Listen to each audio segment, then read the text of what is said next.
캄보디아 요즘 이야기가 많죠. 제가 딱 10월 6일에 왔거든요. 한국에 들어왔는데 그 기사가 굉장히 심각하게 나더라고요. 그래서 걱정도 좀 많이 되기도 하고 또 선교가 좀 위축이 되지는 않을까 그런 우려도 있습니다. 여러분들이 생각날 때마다 기도를 해주시면 좋겠습니다. 오늘 흘림 머물지 않는 사랑이라는 제목으로 말씀 나눌 텐데요. 보통 선교사가 오면 어떤 설교를 기대하시나요? 여러분, 어떤 설교를 듣고 또 어떤 말씀을 들으면 좋을까 이런 기대하시지 않나요? 그런 기대하시죠?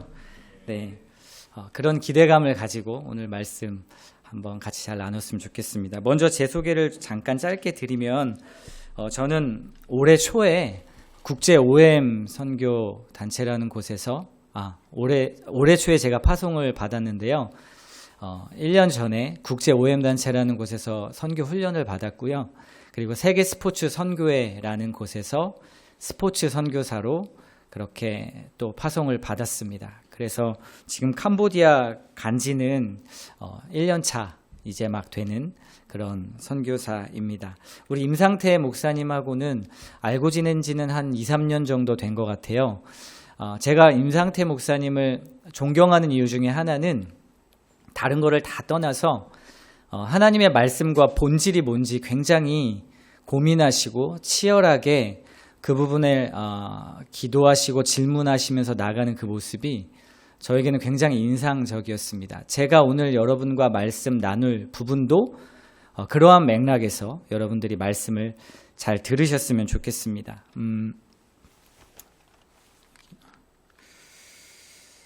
인가요? 네. 저에게는 사랑스러운 아내가 있고요. 아이 2명이 있습니다. 8살, 6살 된 자녀고요.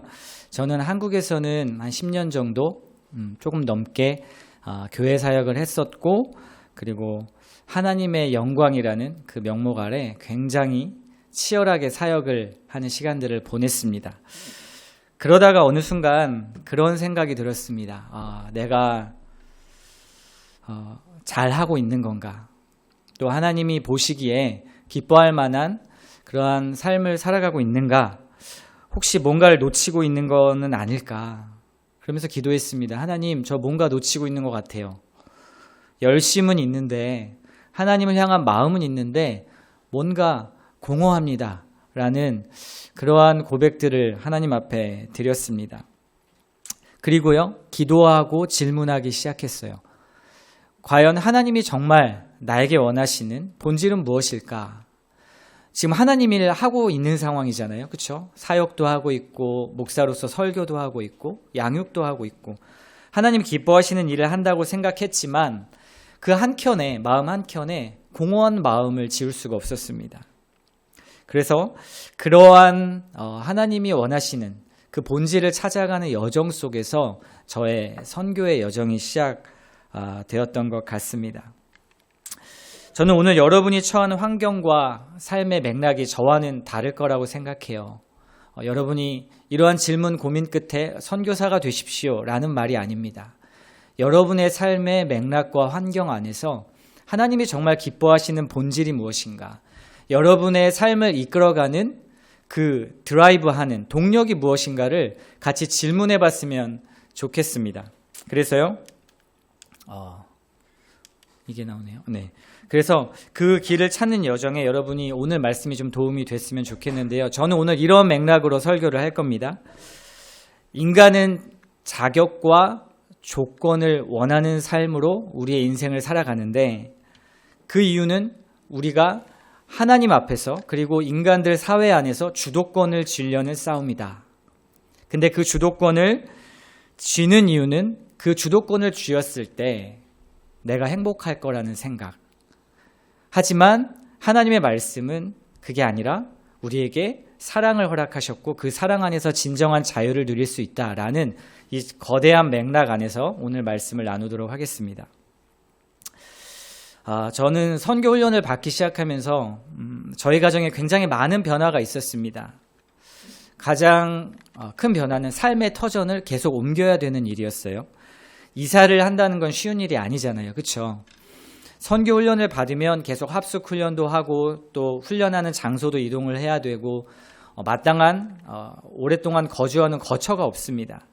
그래서 마지막 훈련을 여수에서 MTI라는 곳에서 언어 훈련을 마치고 비자 문제가 해결이 되지 않아서 저희 어머니 댁에 서울에 있는 어머니 댁에 10평 남짓한 방에 저희 4식구가 들어갔습니다. 거기서 4개월이라는 시간을 보냈는데요. 그때 저희 막내 아이가 쪽에 앉아있는 막내 아이가 저에게 그런 질문을 하더라고요.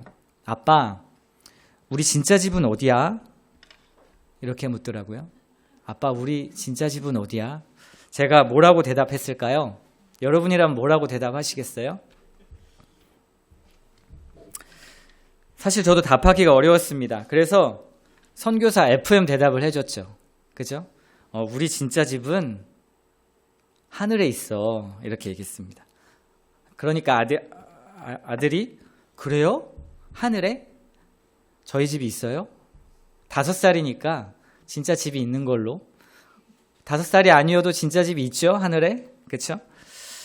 그러면서 하는 말이 아빠 그러면 저희 진짜 집에 가고 싶어요. 이제 너무 돌아다녔으니까. 그리고 제가 마지막 사역지가 나주였거든요. 전남 나주. 그래서 그 아이가 나주 살던 집보다 더 좋아요? 이렇게 묻더라고요. 제가 대답을 했습니다. 그럼 그 어떤 집보다 좋은 집이지. 우리 나중에 언젠가 거기서 다 모여서 살 거야. 그러니까 우리 지금은 이렇게 조금 힘들게 옮겨 다니지만 조금만 힘내보자. 그랬더니 씩씩하게 네 아빠 이러더라고요. 저희 아들에게는 희망이 생겼습니다. 희망. 어떤 희망이요? 하늘의 진짜 집에서 살게 될 희망을 갖게 되었습니다. 제가 한 가지 이야기를 더 들려드릴게요. 여기는 저희 어머니가 사는 아파트 1층입니다. 저 1층에 저쪽 우편함 쪽에 보면 항상 어느 50대 후반의 아주머니가 매일 밤낮으로 서 계세요. 엘리베이터를 탈 때마다 그 아주머니가 서 계십니다. 처음에는 왜 저기 서 계시지? 라고 생각을 했는데 그게 1년, 2년 이렇게 어머니 댁 갈 때마다 서 계시니까 이상했습니다. 근데 저한테 말을 거신 적이 한 번도 없어요. 마주치기는 자주 마주치지만. 근데 이번에 한국에 들어와서 마주쳤습니다. 근데 저를 보시고는 갑자기 말을 거시더라고요. 그러면서 막 우시는 거예요. 당황스러웠습니다. 왜 그러시지? 그러시면서 저한테 하셨던 말씀이 제 남편이 안 와요. 남편이 안 와요. 이러면서 우시는 거예요. 보니까 정신적으로 조금 병이 있으신 분인데 떠나간 남편을 그 자리에서 매일 기다리시는 겁니다. 비가 오나 눈이 오나 날씨가 영하로 떨어져도 새벽부터 나오셔서 거기에 서서 남편을 기다리는 거였습니다. 저한테 남편이 안 와요 어떡하죠? 라고 하는데 제가 뭐라고 답했을까요? 이번에도 굉장히 난감한 질문이었습니다. 남편분 안 오니까 추운데 들어가서 쉬세요 라고 했을까요? 그러면 그분의 희망이 꺾이죠. 살아갈 힘이 꺾이는 겁니다. 그래서 제가 그랬습니다. 남편분 곧 오실 거예요. 걱정하지 마세요. 그러니까 집에서 좀 쉬었다가 기다리세요. 이렇게 말씀을 드렸습니다. 그 아주머니의 희망은 뭘까요? 남편이 다시 오는 겁니다. 다시 오는 거. 그것이 실제로 이루어지든 이루어지지 않든 그 아주머니를 살아가게 하는 힘과 동력은 뭐냐면 그 남편을 기다리는 겁니다. 그 남편을. 여러분에게는 어떤 희망이 있으십니까? 희망. 여러분을 살게 하는, 여러분의 삶을 드라이브하는 동력은 무엇입니까? 한번 잘 고민해 보십시오. 아까 우리 찬양 인도자분께서도 말씀하셨지만 우리의 신앙은요, 질문하지 않으면 안 됩니다. 맹목적으로 믿는 것은 사실 인격이 들어간 신앙이 아니죠. 사랑에는 인격이 있고 대상이 있습니다. 하나님께서 우리에게 주신 말씀을 우리의 삶의 맥락과 환경에서 우리는 질문해야 합니다. 예수님께서 제자들을 가르치실 때 항상 질문하셨고 정답을 주시지 않았습니다. 정답을 찾는 여정이라기보다 우리는 하나님 주신 말씀 안에서 그 말씀을 질문하고 그 말씀을 질문한 그 답을 가지고 그 하루를 살아가는 것입니다. 답을 끝까지 못 찾을 수도 있습니다. 선교사님 무슨 말씀이세요? 예수님이 답이죠. 물론 예수님이 답입니다. 하지만 제가 드리는 말씀은 우리가 살아가는 이해할 수 없는 환경과 세상의 여러 일들 가운데 하나님은 어떤 분인지를, 그리고 하나님이 우리에게 어떤 일을 행하실 건지를 치열하게 고민하지 않으면 안 된다는 말입니다. 그렇게 이런 질문을 정직하게 직면하지 않으면 우리는 제가 아까 느꼈던 그 종교적 허무함, 아마 여러분도 한 번씩 느끼셨을 겁니다. 정말 구원과 하나님에 대한 진지한 질문과 고민이 있으셨다면 이런 종교적 공허함에 한 번쯤 빠지셨을 것 같습니다. 그리고 이런 질문을 하지 않으면 세상의 유혹과 신앙이란 이 가치의 요 사이에서 굉장히 갈팡질팡 바다에 표류한 난파선처럼 그렇게 인생을 표류하고 말 것입니다. 서론이 길었는데요. 여러분, 하나님 앞에 내 삶을 드라이브하고 있는, 내 삶을 이끌어가는 동력이 무엇인가? 잘 고민해 보십시오. 오늘날 현대인들은 돈과 명예, 성공을 위한 삶을 살아가죠. 돈이 드라이브하고 명예가 드라이브하고 직업이 나를 드라이브합니다. 거기에 하나 더해서 자녀가 우리를 드라이브합니다. 그렇죠? 사람들에게 인정받는 자격을 얻기 위해서 건강과 시간, 때로는 사람을 버리고 생명을 버리면서까지 그렇게 그것을 얻어내려고 합니다. 결국 세상에서 자기 주도권을 얻기 위한 싸움입니다. 이 모든 과정이 이 세상을 살아가다 보면 너무 당연한 것일 수 있어요. 다 그렇게 사니까. 생존을 위한 법칙으로 정당화되지 않을 것이 무엇이 있겠습니까? 라고 질문한다면 그럴 수 있습니다. 하지만 정말 이런 방식으로만 살아야 우리가 생존할 수 있고 정말 인간답게 살 수 있는 것일까? 라는 질문입니다. 사람들이 인정하고 돈을 많이 가져야 하고 좋은 차와 집을 가지고 다른 사람보다 더 큰 통제권과 주도권을 쥐고 갑의 입장에 서는 삶. 이러한 자격과 조건을 갖춘 삶이 우리의 삶을 끌어가도록 내버려 두는 것이 하나님이 정말 기뻐하는 삶일까요? 성경에서 말하는 풍성한 삶일까요? 여러분, 구원을 얻고 예수님이 우리의 아버지 되시고 하는 그 모든 것들이 단순히 그냥 하늘나라의 천국 가기 위한 것입니까? 성경은 그렇게 말하지 않죠. 자녀들에게도요, 그런 시류에서 벗어나면 넌 실패할 거야 라고 우리는 무언중에 가르치고 있고 세상의 시류를 따라갑니다. 그런데 성경은 우리의 이런 가치관에 정면으로 대응합니다. 오늘 말씀을 한번 곱씹어 보십시오. 자, 다 같이 한번 5장 8절 읽어보겠습니다. 시작.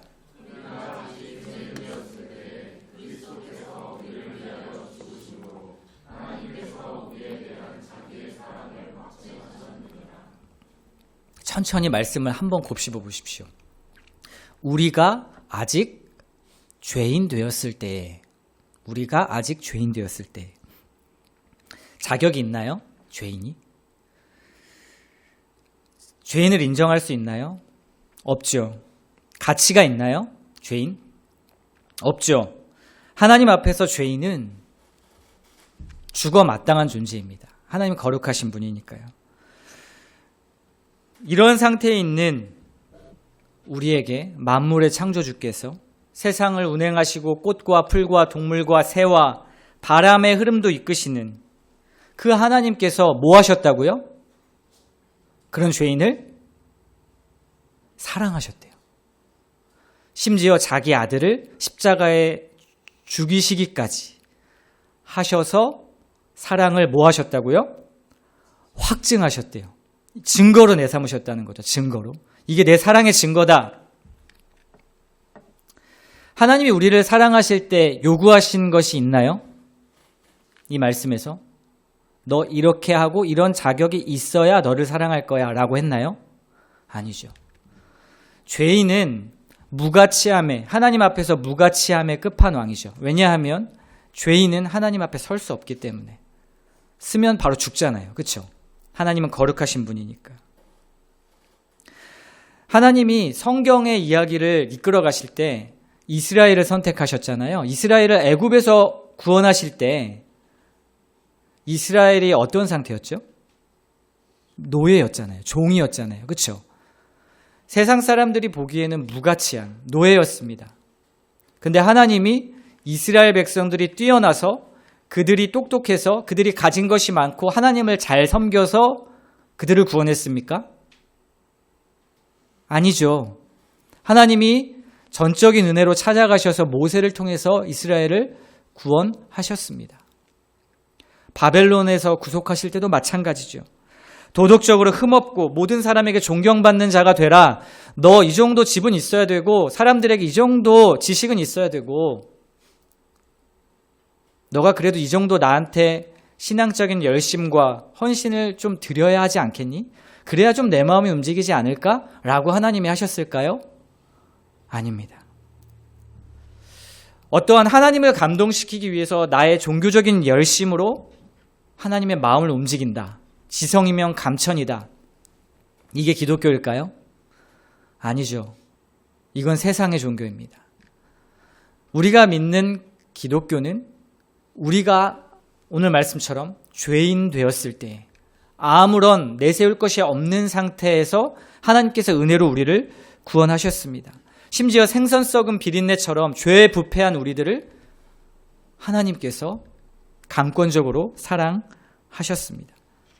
정리하면요, 하나님의 자녀가 되는 것에 조건이 있습니까? 없습니다. 조건이 있다면 우리가 부르는 은혜라는 것은 성립이 안 되죠. 그 말씀을 증거해 주는 게 에베소서 말씀입니다. 다 같이 읽겠습니다. 시작.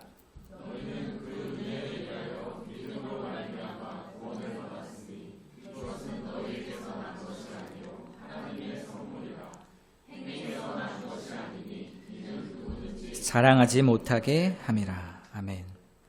하나님의 은혜로 우리가 지금 이 자리에 있는 것입니다. 믿으십니까? 나의 열심입니까? 하나님의 열심입니까? 하나님의 열심입니다. 그런데 세상의 메커니즘은 나의 노력이 내 인생을 만든다. 나의 능력이 나의 미래를 만든다. 라고 말합니다. 그리고 인간의 본성 역시 그렇습니다. 인류의 최초의 죄를 지었던 아담과 하와도 결국엔 자기 주도권을 갖는 것이 목표였습니다. 하나님처럼 되는 것, 그 선악과를 단순히 따먹은 그 행위에 문제가 있는 것이 아니라 내가 하나님의 위치에 서서 결정권을 자기가 가지고 주도권을 가지려는 싸움이었습니다. 그런 시도였죠. 하나님을 왕으로 인생의 주인으로 섬기는 것이 아니라 내가 인생의 주인이 되고자 하는 몸부림, 그것이 불순종으로 나타난 것입니다. 이 주도권 싸움은요, 하나님과도 있고요, 우리 인간 사회에서 인간끼리도 있습니다. 한번 잘 돌아보십시오. 여러분이 이웃과 관계할 때 결국 주도권 싸움이죠. 내가 우위를 점할 때, 이 사람보다 앞서 있을 때 더 큰 소리를 낼 수 있습니다. 그리고 그것이 행복이라고 우리는 여깁니다. 하지만 하나님은 조건을 채운 사람, 주도권을 갖고 자격을 갖고 조건을 갖는 것이 아니라 여전히 부족한 우리를 찾아오셨습니다. 저는요, 초등학교 때부터 축구 선수였습니다. 제 나이가 42살인데요. 90 몇 년도죠. 96년도 이때 축구를 시작했습니다. 94년도에 시작을 했죠. 11살 때 시작을 해서 대표 선수도 하고 그리고 여러 우승도 많이 하고 그랬습니다. 그래서 저의 꿈은 축구 선수였습니다. 7년간 엘리트 축구 선수로 뛰었고요. 근데 가정 형편이 어려워서 늘 실력을 증명해야만 하는 그런 환경에 있었습니다. 그때 당시에도 지금도 뭐 회비가 100만 원이 넘는데요. 고등학교는 100만 원, 120만 원이래. 운동을 하려면. 근데 그런 형편이 어려우니까 그런 것들을 내지 않고 운동을 하려면 어떻게 해야 됐겠습니까? 잘해야 됐겠죠. 특출나게. 그냥 잘하는 것도 아니고. 저의 메커니즘은 인정의 메커니즘이었습니다. 누구에게든지 내가 나를 증명해서 나의 존재 가치를 보여주는 것. 그래서 저의 기저에는 늘 잘해야만 사랑받을 수 있고 인정받아야만 살아남을 수 있다라는 기저가 있었습니다. 물론 여러분도 마찬가지시죠. 직장 생활도 마찬가지입니다. 같은 메커니즘입니다. 그래서 저는요, 그 생각 하나로 새벽에도 밤에도 어린 나이에 몸이 망가져도 멈출 수 없이 열심히 운동을 했습니다. 더 뛰어나야 했으니까요. 저 체구도 지금도 작잖아요. 그렇죠? 그땐 더 작았습니다. 그런데 1학년 때 3학년 경기를 뛰어야 되고 그렇게 해야 인정을 또 받을 수 있으니까요. 그런데 그렇게 무리를 하다 보니까 햄스트링이 끊어지고 골반뼈가 부러지고 결국 17살 때 운동을 포기해야만 했습니다. 근데 그때 제 안에 그런 생각이 많이 맴돌았어요. 그때 운동할 당시엔 대표도 하고 우승도 하고 인정받는 선수였는데 어느 순간 그걸 못하는 거죠. 그리고 그만두게 될 때 제가 어떤 생각이 들었냐면 나는 실패한 인생이구나. 나는 노력해도 안 되는구나. 그리고 내가 이 실패한 축구와는 더 이상 관련 없는 다른 일을 하리라. 이렇게 결심을 했었습니다. 그리고 그때 하나님을 만났는데요. 그때 하나님을 만났을 때도 사랑의 하나님이라기보단 기적의 하나님. 하나님, 제 다리를 좀 고쳐주세요. 원래 컨디션으로 좀 돌려주세요. 그런 기도였습니다. 그때 하나님께서 저를 만나 주셨죠. 근데 다리는 치료되지 않았습니다. 결국 운동을 그만뒀고요. 다른 길로 하나님께서 저를 인도하셨습니다. 그리고 지금에 와서 아까 우리가 읽었던 로마서 5장 8절의 말씀을 이렇게 비춰보면요. 그때 내가 정말 실패한 것일까라는 묵상을 다시 하게 됐습니다.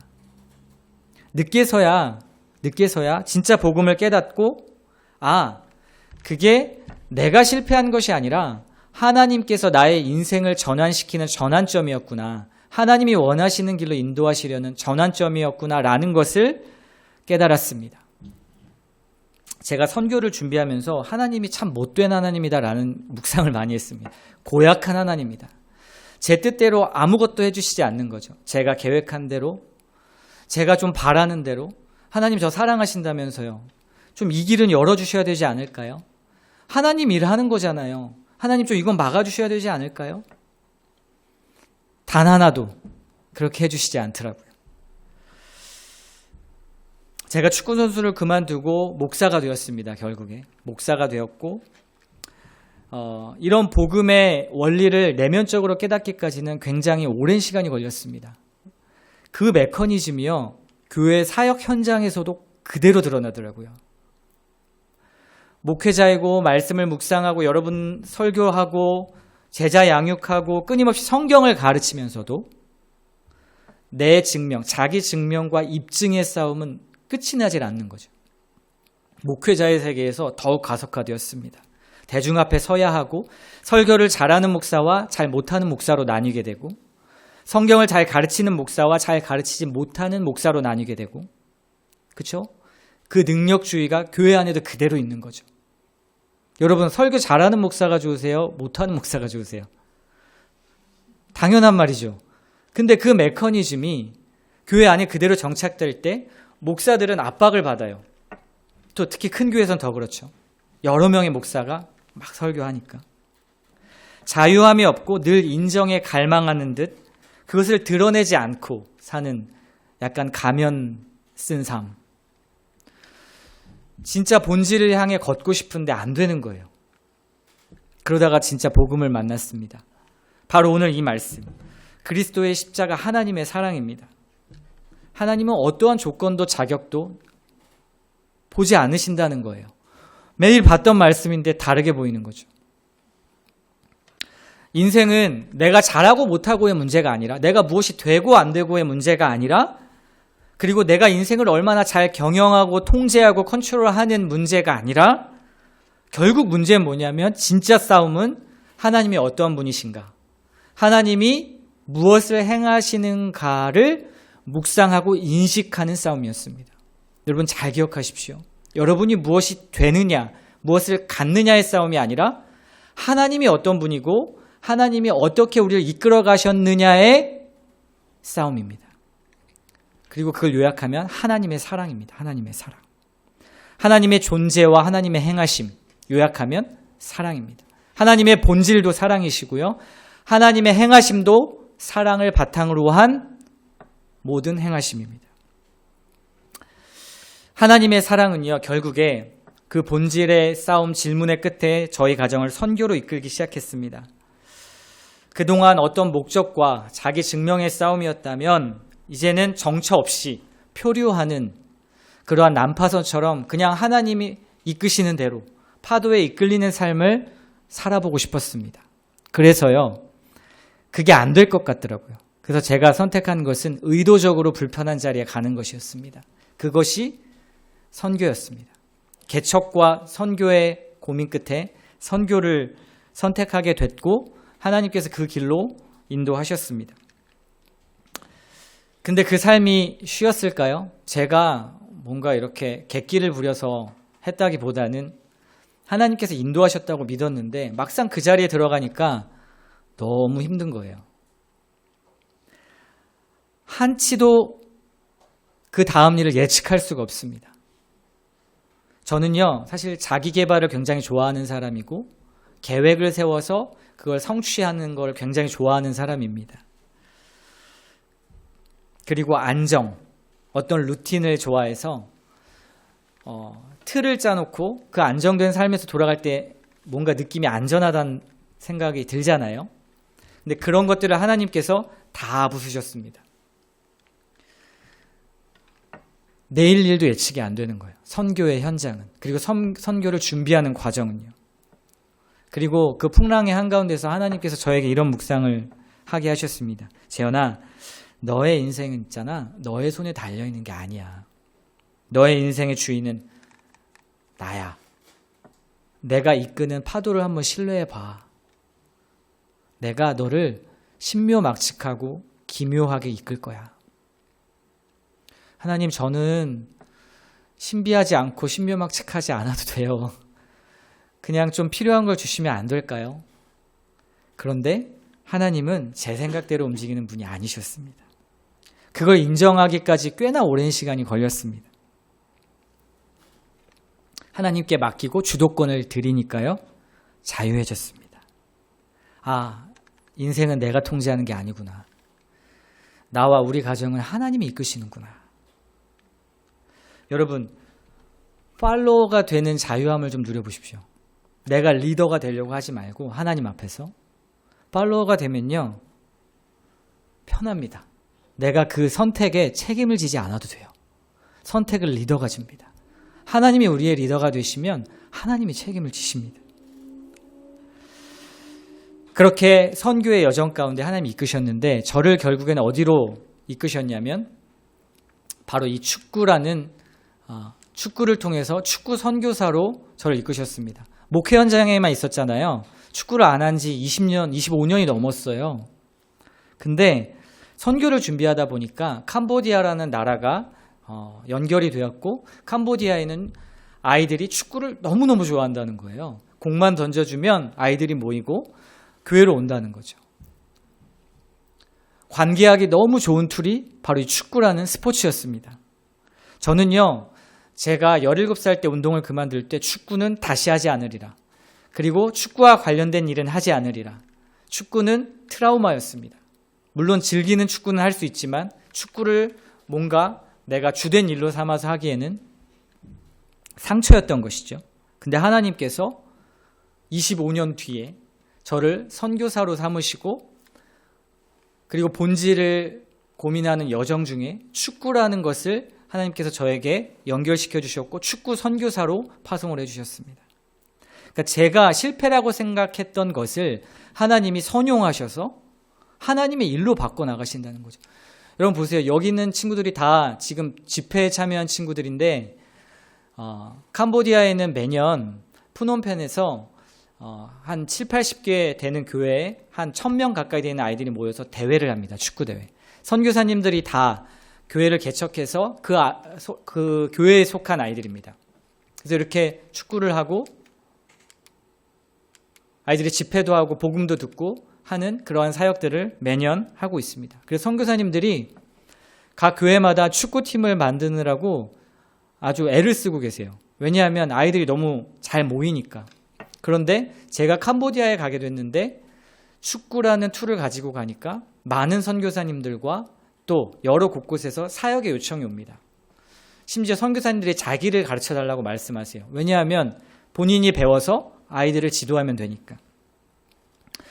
저한테는 아픔과 상처의 시간이었던 그 실패의 시간이 하나님의 나라를 확장하는 일에 하나님께서 25년 뒤에 선용하시는 걸 보고 저는 깜짝 놀랐습니다. 여러분, 얼마나 큰 위로입니까? 내 선택이 실패였어요.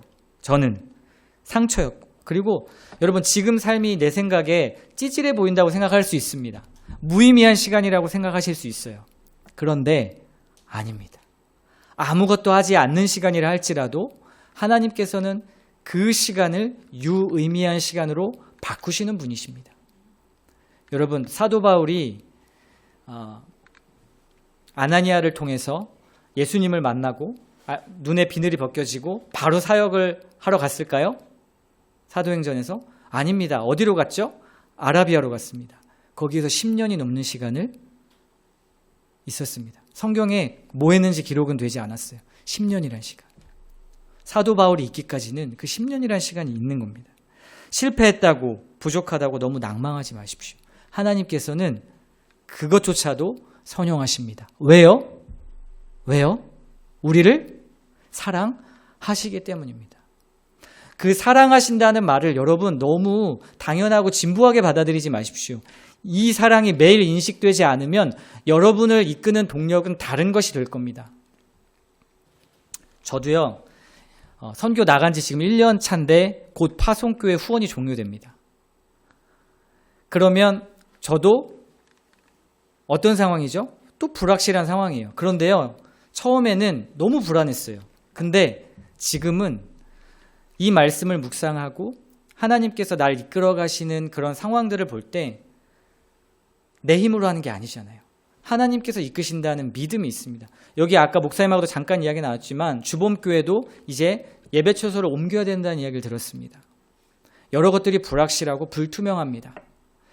예배 처소가 중요한 게 아니고요.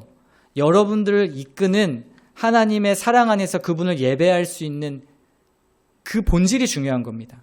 그러면 사실 다른 것이 그렇게 크게 중요하지 않습니다. 하지만 하나님께서 그것조차도 우리가 필요하다고 생각하는 것들을 하나님의 신묘막측한 방법으로 인도하실 겁니다. 광야의 시간을 겪어야 한다면 겪어내셔야 됩니다. 그걸 인정하셔야 됩니다. 하나님, 저 광야 40년 싫어요. 한 번에 가게 해주세요. 가난. 그게 아니라 우리의 인생은 광야입니다. 때로는 아플 수도 있고요. 때로는 직장에서 관계가 안 좋을 수도 있고요. 취업이 안 될 수도 있고요. 그 모든 일을 하나님 앞에 원망으로 돌리기보다 하나님이 이끌어 가시는 과정으로 생각한다면, 그리고 하나님이 나를 사랑하시기에 끝까지 인도하실 거라 생각이 든다면 두렵지 않습니다. 여러분, 아이들 키울 때 제가 이제 6살, 8살 키우는데 점점 아이들이 이성이 생기기 시작하니까 키우기가 너무 어려워지더라고요. 우리 여기 인생의 선배님들이 계신데 어떠셨나요? 저는 청소년기를 어떻게 키우셨는지 정말 존경합니다. 근데 제가 말씀드렸잖아요. 저는 계획을 세우고 완벽을 추구하는 사람이었습니다. 아이들 키울 때 그대로 드러나더라고요. 아이들이 실수하는 걸 못 봅니다. 식탁에서 물컵이 이렇게 있잖아요. 그럼 떨어질랑 말랑 하면은 이걸 못 봐요. 치워줘야 됩니다. 이렇게. 아이가 실수해서 떨어뜨릴 수 있잖아요. 보지 않습니다. 아이들이 넘어질 것 같으면 미리 가서 그 옆에 서 있습니다. 넘어질 것 같으니까. 물론 부모의 마음이니까 그렇겠죠. 그런데 제가 요새 느끼는 건 뭐냐면 아이들에게 실패할 기회를 줘야 됩니다. 그래야 살아갈, 성장할 힘을 얻겠죠. 넘어졌는데 부모가 계속 일으켜주면 혼자 못 일어납니다. 하나님께서 우리를 다루실 때 어떻게 다루실까요? 우리가 원하는 건 그겁니다. 넘어지면 하나님 일으켜주세요. 그럼 바로 일으켜주고. 하나님 이거 도와주세요. 바로 도와주고. 근데 하나님이 진짜 우리를 사랑하는 진짜 그 부모님의 마음은 뭐냐면 실패하지 않게 만드는 부모가 아니라 실패를 딛고 일어서는 법을 우리에게 훈련하신다는 사실입니다. 그 과정에 하나님을 인격적으로 만날 수 있어요. 아, 왜 이래서 아빠, 엄마가 이렇게 이걸 하지 말라고 했구나를 처절하게 깨달을 때 부모님의 사랑을 알 수 있죠, 자녀는. 실패할 기회를 주셨다는 것도 사랑입니다. 원망의 대상이 아니고 그것은 하나님이 나를 사랑하신다라는 증거입니다. 그러니까 여러분, 하나님이 아무 반응도 하지 않는다고 원망하지 마십시오. 하나님이 여러분을 이끌어가고 계신 과정입니다. 이러한 하나님의 은혜는요, 우리를 순종으로 이끕니다. 우리 로마서 5장 5절의 말씀을 한번 읽어보겠습니다. 제가 거꾸로 눌렀나요? 그러네요. 네, 로마서 5장 5절의 말씀으로 좀 넘겨주시면 좋겠습니다. 혹시 성경 있으신가요? 5절 제가 읽어드릴게요. 소망이 우리를 부끄럽게 하지 아니함은 우리에게 주신 성령으로 말미암아 하나님의 사랑이 우리 마음에 부은 바 됨이니. 우리에게 주신 성령으로 말미암아 하나님의 사랑이 우리 마음에 부은 바 됨이니. 하나님의 사랑이 우리에게 성령을 통해 부은 바 되었습니다. 그런데요, 이게 정말 중요한데 우리의 삶의 여정에서 하나님의 사랑을 인식하기가 굉장히 어렵습니다. 여러분 막 이렇게 걸어다니면서도 하나님의 사랑이 막 인식되고 느껴지세요? 그러실 수 있죠. 그러실 수 있죠. 근데 잘 안 되잖아요. 저도 잘 안 됩니다. 하나님의 사랑을 인식한다라는 게. 왜냐하면 세상의 가치관과 세계관에 우리가 너무 많이 노출이 돼 있어요. 우리가 살아가는 모든 환경과 직장과 모든 사회의 구조가 이런 하나님의 사랑을 인식하기에는 너무나 어려운, 아까도 말씀드렸지만 자기 자격과 인정과 능력주의에 너무 노출이 되어 있습니다. 그래서 인식하기가 어려운데요. 근데 이 사랑을 인식하고 받고 흘리지 않는다면, 즉 선순환이 없으면 더욱 인식하기가 어렵습니다. 그러니까 내가 그 사랑을 받았는데 그 사랑을 다른 사람에게 흘리지 않으면 그 사랑이 실제로 나에게 다가와서 나의 삶을 드라이브 못한다는 거죠. 청소년들을 제가 많이 만났는데 만나면 이런 질문들을 저한테 많이 합니다. 목사님, 예수님을 만난다는 게 뭐예요? 인격적으로 그분을 만난다는 게 뭐예요? 여러분 뭐라고 대답하시겠어요? 예수님의 사랑 느끼고 싶으시죠? 그분 인격적으로 만나고 싶으시죠? 그러면 예수님이 가신 발자취를 따라가면 됩니다. 무슨 말일까요? 낮은 곳으로 가시면 됩니다. 예수님이 가셨던 발자취는요, 낮은 곳, 소외된 곳, 남들이 수용하지 않는 곳, 남들이 쳐다보지 않는 곳, 그곳에 예수님이 걸어가셨습니다. 여러분이 개척교회 섬기는 것도요, 그 예수님이 가신 발자취를 따르는 길이라 저는 믿습니다. 훨씬 좋은 환경에 대형교회에서 편안한 서비스를 누리면서 다니실 수 있어요. 근데 그러지 않으시잖아요. 내 주도권을 내어주는 자리로 가시면 됩니다. 쉽지 않죠. 근데 그 자리로 가야 여러분이 그리스도께서 우리에게 베푸셨던 그 사랑을 인식할 수 있습니다. 환대하는 자리로, 품어주는 자리로, 그리고 그 사랑을 가지고 진리와 정의를 말하는 자리로. 사랑이 모든 것이 베이스입니다. 여러분의 삶을 이끌어가는. 그래서 그곳에 가면 누구를 만나냐면 사람을 만나게 될 텐데요. 그 사람이 얼마나 소중한가를 깨닫게 됩니다. 옆에 분 한번 보십시오. 소중하게 느껴지시나요? 제가 선교 준비하고 하면서 이 복음에 관해서 묵상할 때 저에게 가장 크게 와닿았던 거는 바로 사람입니다. 사람. 제가 하나님만 바라보세요. 교회 오면 사람 보지 말고 하나님만 보세요. 이런 얘기 저도 많이 했거든요. 근데 하나님이 진짜 원하시는 건 뭐냐면 사람을 보는 거였어요. 여러분 이해되세요? 하나님이 예수께서 율법을 613개 율법을 10개로 요약하셨고 10개를 2가지로 요약하셨죠. 뭐죠? 하나님 사랑과 이웃 사랑입니다. 하나님 사랑과 이웃 사랑이 9대 1이 아니고요. 7대 3이 아니고요. 똑같이 말씀하셨어요. 하나님을 사랑한다는 건 뭐냐면 옆에 있는 사람을 사랑하는 겁니다. 근데 그 사랑한다는 의미가 뭐냐면 하나님께서 인간을 만드실 때 그 DNA를 사랑으로 만드셨습니다. 하나님의 형상으로. 근데 요한일서에 보면 하나님은 사랑이시라라는 말씀이 나오죠. 하나님의 본질이 사랑이시고 그 본질로 사람을 만드셨어요. 그러니까 이 사람이 믿는 사람이건 안 믿는 사람이건 이 사람이 내가 보기에 별로인 사람이건 스타일에 맞지 않는 사람이건 간에 그건 내 기준이고 하나님의 기준에서 볼 땐 똑같이 존귀한 존재란 말입니다. 그래서요, 그 사람에게 집중이 되더라고요. 하나님에게만 집중할 땐 그 사랑이 흘러가지 않으니까 뭐가 됐냐면 특권이 되더라고요. 바리새인처럼. 나는 믿는 사람, 나는 목사, 너는 믿지 않는 사람, 너는 평신도. 더 우월하다고 느끼는 거예요. 아닙니다. 하나님 보시기엔 다 똑같이 존귀한 존재입니다. 하나님의 선교라는 것은, 그리고 제가 선교사니까 여러분의 선교를 말씀드리면 선교라는 것은 대단한 것이라기보다 그 사랑을 흘리는 것입니다. 여러분이 있는 자리에서. 저는 선교사니까 선교사로서 흘리겠죠. 제가 하는 사역, 아까 축구 선교사로 또 캄보디아에서 그런 일들을 할 것입니다. 물론 그것이 더 대단해 보일 수도 있고 더 특별해 보일 수 있지만 사실은 그렇지 않습니다. 여러분의 삶에서 여러분의 맥락, 인생의 맥락 아래 들어가기 어려운 자리가 있을 거예요. 그리고 이 부분만큼은 내가 하나님께 양보하지 않고 싶은 부분들이 있으실 겁니다. 근데 그 자리로 가서 기꺼이 하나님의 사랑을 흘리는 것, 그것이 여러분이 선교사가, 삶의 일상의 선교사가 된 것입니다. 가까운 부부와 자녀 사이에도 마찬가지입니다. 제가 선교지에 있을 때 가장 고민이 됐던 부분이 상황화라는 것입니다. 뭐라고요? 상황화. 혹시 들어보신 적 있으신가요?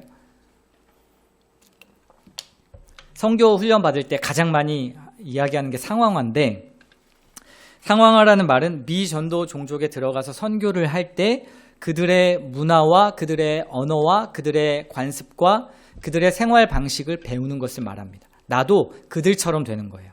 나도 그들처럼. 그렇지 않으면 그들이 마음을 열지 않으니까요. 이방인으로 생각합니다. 이걸 다르게 생각을 해보면 예수님이 우리를 사랑하시기 위해서 하늘의 하나님께서 이 땅 가운데 내려오셨죠. 상황화입니다. 그런데 어떻게 상황화하셨나요? 로마의 왕으로 오셨나요? 주도권을 탁 잡고. 우리의 생각은 그렇잖아요. 세계를 지배하는 왕으로 와서 힘과 권력으로 탁 예수 믿어. 그랬을 때부터 기독교가 망하기 시작했죠. 3세기 이후로. 예수님의 방식은 그것이 아니었습니다. 죄인의 자리로, 가장 약한 자리, 가장 낮은 자리로 오셨습니다. 그리고 그때 당시에 강대국의 틈새에 껴있던 조그마한 나라, 유대 땅에 오셔서 가장 천한 마국간에 오셨습니다. 성경에 이걸 말하고 있다는 건 여러분 잘 고민하셔야 됩니다. 우리가 어떠한 삶으로 나아가야 될지를 보여주는 너무 중요한 진리입니다. 예수님이 우리에게 상황화를 하셨습니다. 그리고 예수님의 사역을 보면 어떻게 하셨죠? 우리의 삶의 맥락을 수용하셨죠. 그렇죠? 체휼하시고 병자를 고치시고 가난한 자를 가서 필요한 것을 채우시고 때로는 기적을 보여주시기도 하시고 때로는 꾸짖기도 하셨습니다. 예수님은요, 갑이 되려고 하지 않으셨습니다. 우리는 갑이 되려고 하죠. 내가 상황을 통제하고 싶고 하나님의 자리에 서고 싶고 인간과의 관계에서도 내가 우위에 점하고 싶고 그런 싸움 아니겠습니까? 근데 사람을 볼 때 그러지 않고 어떻게 합니까? 하나님이 지으신 한 사람으로, 하나님의 형상으로 그를 대하는 것입니다. 그가 나를 공격하는 말을 할 때 그 사람의 입과 말을 보는 것이 아니라 그 사람의 삶의 맥락을 볼 수 있는 여유, 상처가 많고 직장인으로 스트레스 받고 그럴 수도 있겠구나 라고 하는 그 마음을 갖는 것입니다. 저도 캄보디아에서 참 그런 일들을 많이 겪습니다. 이해할 수 없는 캄보디아 사람들의 문화와 그런 것들 볼 때 제가 상황화하는 게 너무 힘든 거예요. 제가 이해할 수 없는 일들. 지금 이 자리에서 다 말씀드릴 수는 없지만 운전면허 시험을 보러 갔는데 전혀 뭐랄까요, 말도 안 되는 걸로 돈을 요구하고, 저는 돈 달라는 소리인지 모르고 끝까지 항변을 했죠. 아니, 자동으로 보든 수동으로 보든 그건 내 자유 아닙니까? 근데 거기서는 아닙니다. 오토바이와 자동차 면허를 동시에 보실 때는 자동이면 자동으로 통일해야 되고 수동이면 수동으로 통일을 해서 보셔야 됩니다. 그런 게 어디 있습니까? 나는 자동차는 수동으로 보고 싶고 오토바이는 자동으로 보고 싶은데 안 됩니다. 왜요? 그랬더니 뭐라고 그 사람이 이야기하냐면 This is my decision. 이건 나의 결정이에요. 할 말을 잃었습니다. 선교사님들한테 가서 이야기했더니 그거 돈 달라는 겁니다. 이러더라고요. 그런 사람들을 제가 받아들이고 수용하고 할 수 있는 거. 그 사람들 앞에서 내 주도권을 내세우지 않는 거. 쉽지 않더라고요. 한 가지만 더 이야기하고 마치겠습니다. 제가 이제 축구 선교사니까 제 친구들, 지인들이 축구계의 각 처소에서 조금 인지도 있는 유력한 분들이 많이 있습니다. 찾아갔는데 어떤 한 초등학교 감독 친구 찾아갔는데 그 친구가 이제 자기 아이들을 좀 놀린다고 저를 해외 스카우터로 소개를 한 겁니다. 축구 해외 스카우터. 아이들에게는 엄청난 뭐랄까, 그렇죠, 선망의 대상 아니겠어요? 그렇죠? 해외 스카우터로 저를 소개했으니까 저를 어떻게 볼까요, 아이들이? 수염난 아저씨가 추리닝 입고 왔는데 별거 아닌 것처럼 보였는데 해외 스카우터래요. 저는 그냥 가만히 있다가 뭔가 자꾸 아이들이 쳐다보고 시선이 느껴지니까. 근데 어떤 생각이 들었냐면 제가 주도권을 잡고 싶은 거예요. 나 해외 스카우터. 막 부모님들이 커피 막 갖다 주고. 그래서 이게 제가 아니에요라고 말도 안 하고 이제 장난을 친 거니까 그 친구가 한 거지만 제가 그걸 즐기고 있다는 걸 느꼈어요. 나는 축구 해외 스카우터에 저기 유럽에서 온 아이들이 계속 물어봐요. 유럽에서 오셨어요? 스페인에서 오셨어요? 영국에서 오셨어요? 속으로는 지금 그 범죄로 난리난 캄보디아야 라는 말이 여기까지 나왔지만 주도권을 가지고 싶은 거죠. 근데요, 그게 아니더라고요. 마지막 우리 처음 질문으로 다시 돌아가 볼게요. 여러분의 삶을 주도하고 드라이브하는 게 어떤 겁니까? 하나님의 사랑이 없으면 여러분이 그 메커니즘에서 벗어나올 수가 없습니다. 지금 이 시대는 그런 것 같아요. 아이도 그렇고 어른들도 그렇고. 그 그리스도의 사랑을 늘 묵상하십시오. 그리고 그 사랑을 더 진하게 인식하시고 싶으면 낮은 자리에 가서 그들을 섬겨보십시오. 그러면 그것이 선명하게 보일 겁니다. 그것이 그리고 바보 같은 짓이 아니고 나를 무너뜨리는 짓이 아니고 하나님께서 나를 가장 안전하게 하신다라는 증거라는 것을 확인하실 수 있습니다. 그리고 매일 질문하십시오. 하나님, 제가 지금 잘 살고 있습니까? 복음대로 살고 있습니까? 하나님, 제가 주님 앞에서 주님이 기뻐하시는 길을 가고 있습니까? 이 질문을 하실 때 여러분이 바른 길을, 하나님 기뻐하시는 길을 걸어갈 수 있을 것입니다. 우리 잠깐 기도할까요?